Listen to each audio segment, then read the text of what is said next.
Welcome back to OpenLine. We're talking with Councilman Bob Mendes, Councilman at Large, Chair of the Budget and Finance Committee, about the Metro budget. Let's go again to the phones. Try and keep your question brief. I'm going to go with Darius here. Hello, Darius.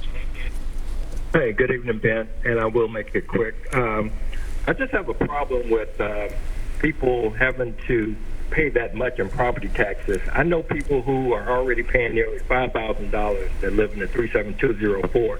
The reason is they were native-born Nashvillians who had a house that was left to them by a loved one or a parent.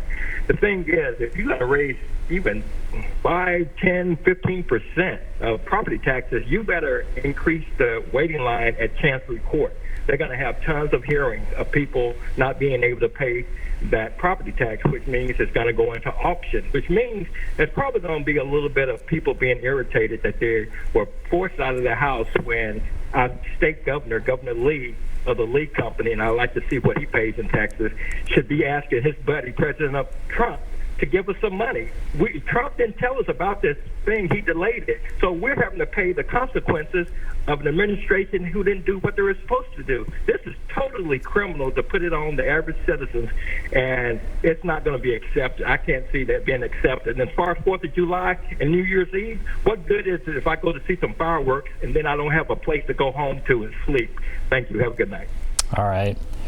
I mean, Darius kind of wraps it up as far as the callers we've gotten. A lot of concern about the kind of property tax increase that the mayor has been kind of floating out there and that you've kind of alluded to tonight.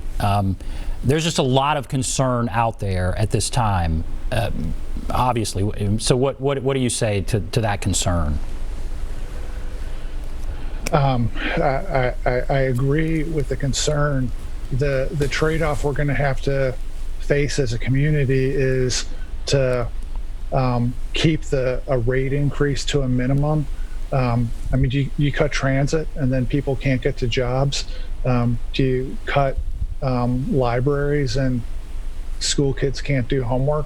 Do you cut community centers and kids don't have a place to go after school, which is important for people who are trying to work, to have childcare? As I mentioned before, all the options, the people who bear the brunt of it are going to be the people who can least afford to bear the brunt of it, and trying to figure out a way to use whatever money we can get from the federal government to lessen that impact.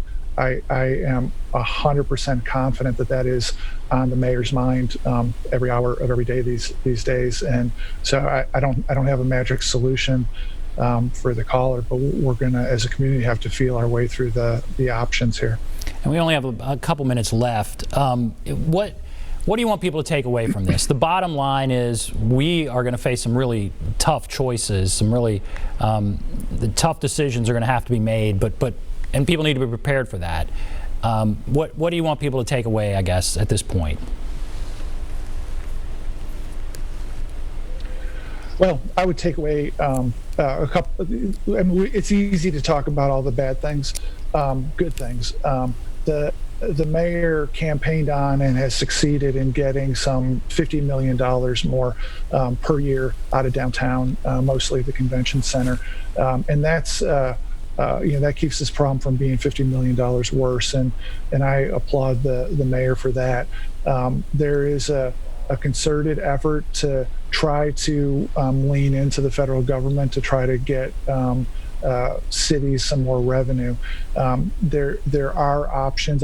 We didn't have a chance to talk about it, but schools, I think, will get $26 million from the federal government. That'll help make that a little bit easier, at least over there. The mayor's office, the administration, the finance department are working their tails off to try to make this budget miss, the revenue shortfall, be as least painful as possible. And I know the mayor's committed to transparency. From the council perspective, we're going to be transparent about what the set of choices are, and the best we can do is the best we can do, and we're going to work through this together. Councilman, thank you. Thank you for coming on and talking about this, for taking questions, for taking a whole bunch of calls. We really appreciate it. It's an unprecedented time in Metro history, and it's good to be able to talk to city leaders about what is happening. So thank you, Councilman Mendes, for coming on. We'll take a break. We'll come back, wrap everything up, be back right after this.